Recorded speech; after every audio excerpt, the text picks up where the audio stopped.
रब्बना ज़लमना अनफुसना व इन lam तग़फिर लना व तरहमना लनकुनन्ना मिनल ख़ासिरीन।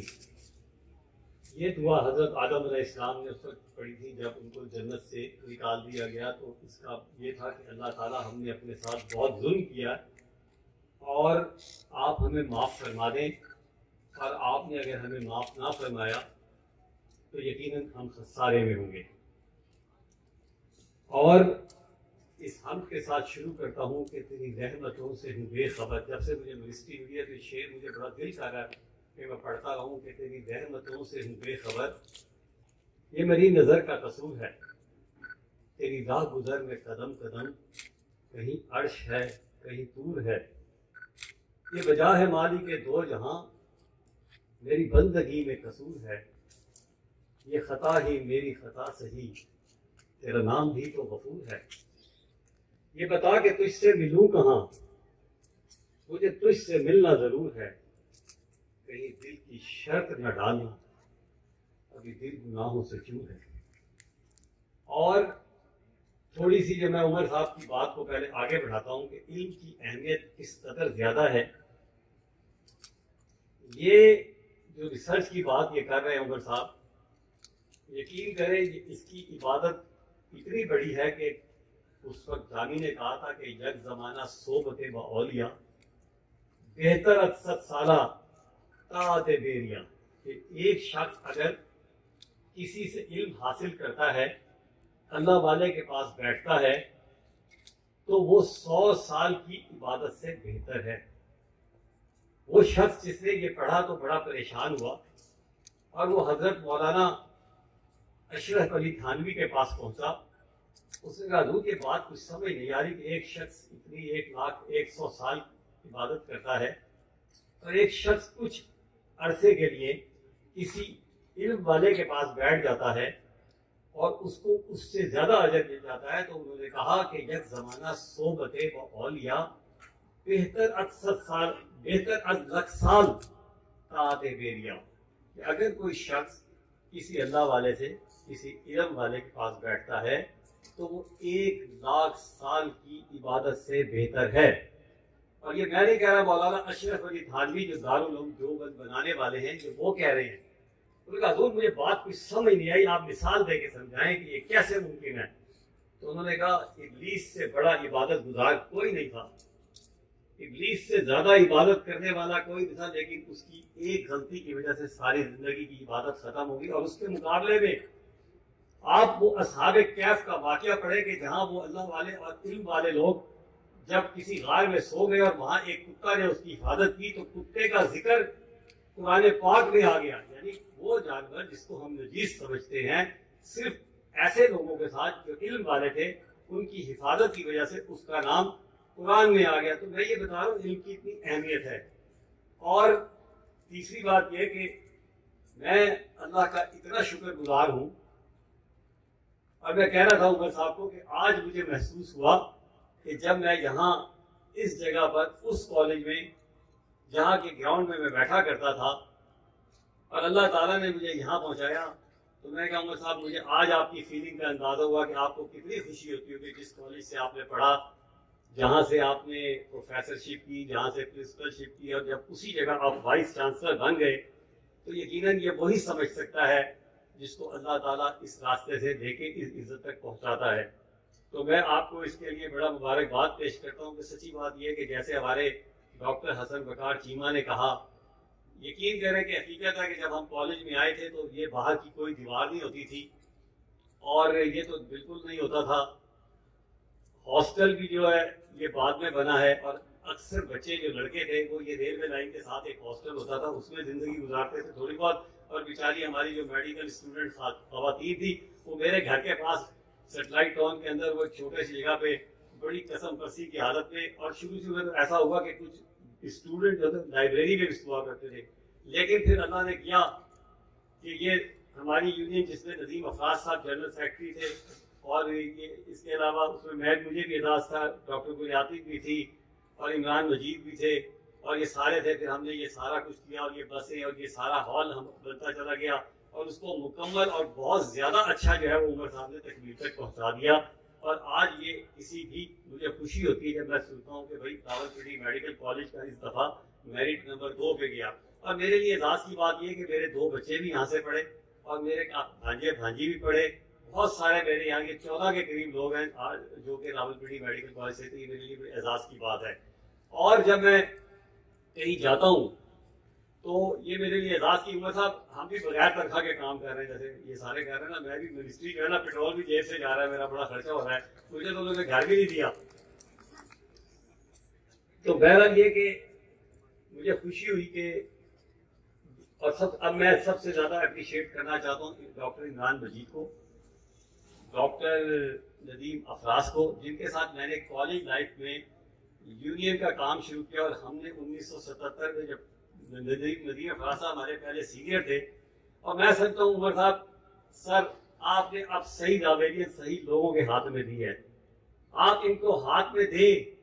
ये वो बंदे हैं जिन्होंने देखे पहली मर्तबा 44 के 44 बैच और 6 स्टूडेंट को डाल के इस तरह के खूबसूरत फूलों का गुलदस्ता इकट्ठा कर दिया है।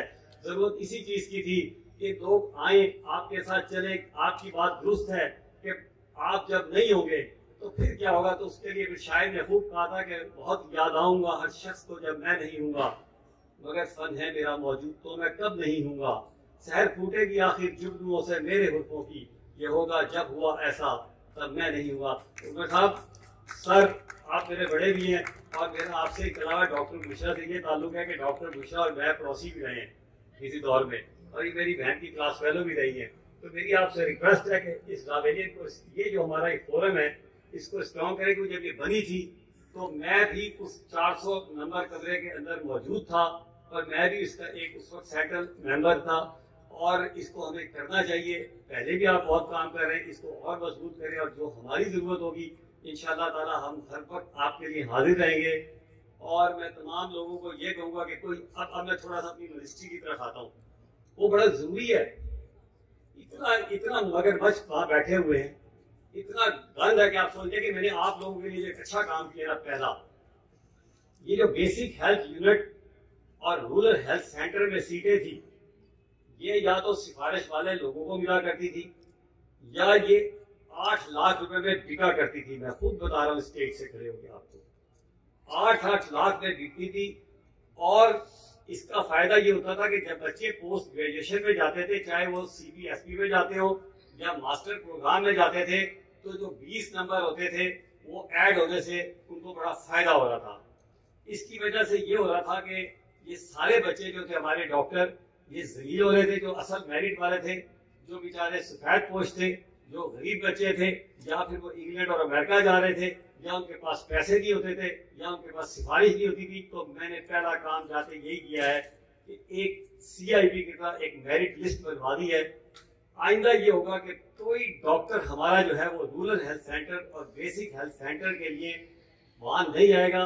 ऑनलाइन सीटें अनाउंस होगी, उनको वो अप्लाई करेगा, उनका मेरिट बनेगा। मेरिट में कोई इंटरव्यू का, बड़ी उन्होंने कोशिश की कि इंटरव्यू के नंबर डाल दें, मैं कहा कोई नंबर नहीं डलेगा उसमें, वो पूरी की पूरी लिस्ट होगी। और अगर उसमें डॉक्टर जमाल नासिर के बेटे का नहीं आया और मेरे ड्राइवर के बेटे का मेरिट आ गया, तो मैं अपने बच्चे को उसमें नहीं करा सकूंगा। इंशाअल्लाह ताला ये मैंने सारा रिकॉर्ड तैयार करवा दिया है और करीब होने जा रहा है। दूसरी चीज जो मैं जहां जा रहा हूँ, मैं हर जगह एक ही बात कह रहा हूँ अपनी, तो डॉक्टर हसन बता भी ब्यूरोक्रेसी में, लेकिन क्या करूँ, ये जब ब्यूरोक्रेट बन जाते हैं डॉक्टर भी हमारे, तो वो थोड़ा सा उनका एटीट्यूड में शिफ्ट हो जाता है। इनकी बात नहीं कर रहा, ये बहुत अच्छी है हमारे, मैं वैसे जनरल बात कर रहा हूँ। मैंने हर जगह कहा कि मेरे डॉक्टर को रिस्पेक्ट मिलनी चाहिए, मेरे डॉक्टर को हर जगह रिस्पेक्ट मिलनी चाहिए। जिसको मैंने कहा जी मुझे नहीं पता कि कैसे होगा। अब हमने इतना अच्छा जबरदस्त प्राइमरी एंड सेकेंडरी में ना, आज ही मैं उसका ओपनिंग करवा के आया हूँ।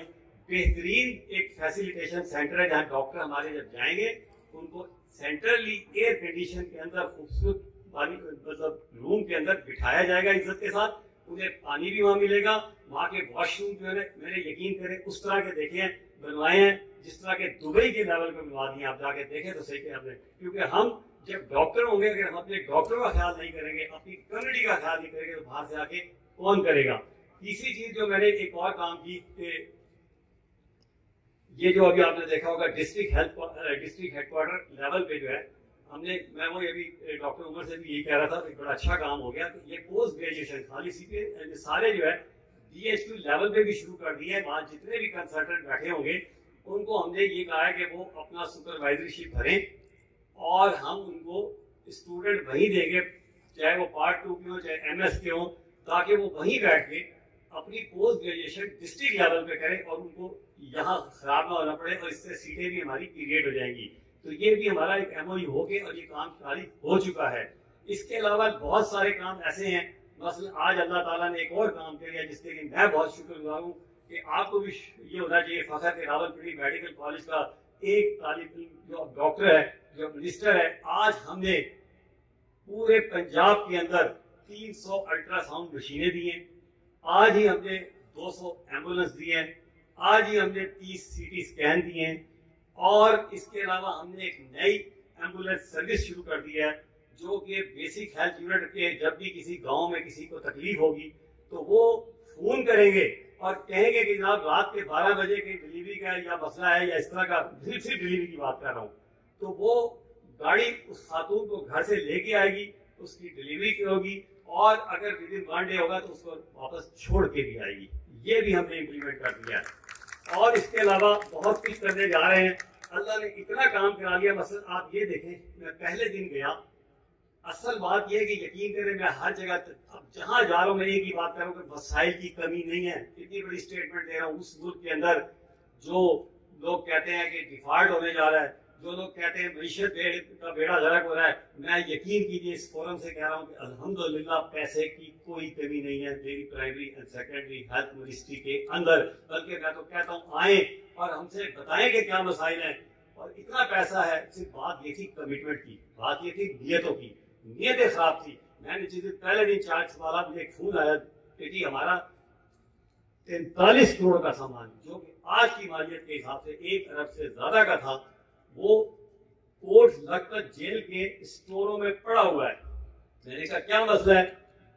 मसला वही था किक बैग्स का, 6 महीने से ज्यादा हो गए, तकरीबन 8 महीने हो गए।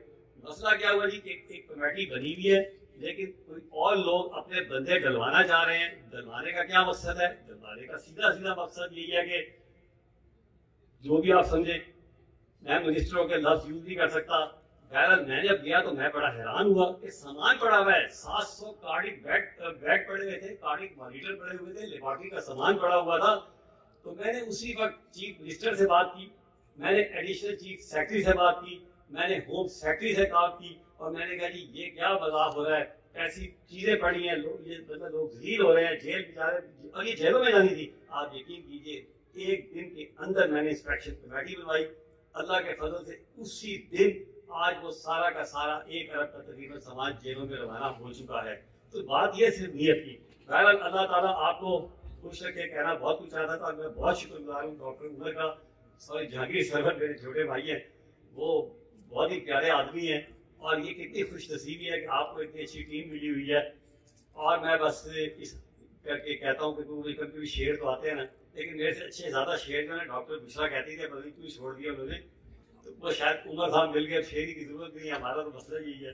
बहरहाल वो ये है कि जब याद का किस्सा छेड़ूं तो कुछ लोग बहुत याद आते हैं, जब याद का किस्सा छेड़ूं तो कुछ लोग बहुत याद आते हैं, जब गुजरे लम्हे सोचूं तो कुछ लोग बहुत याद आते हैं। न जाने कौन से आंगन में आबाद है जाकर मुद्दत से, अब रात गए सच सोचूं तो कुछ लोग बहुत याद आते हैं।